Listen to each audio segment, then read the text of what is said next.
Machine front loading Electrolux memang masalah benda ni. Bila tutup dia patah.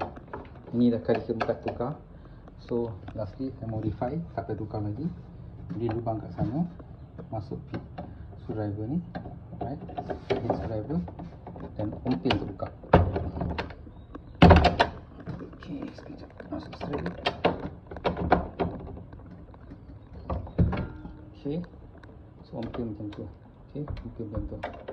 Okay, sekali screwdriver, right, easy as.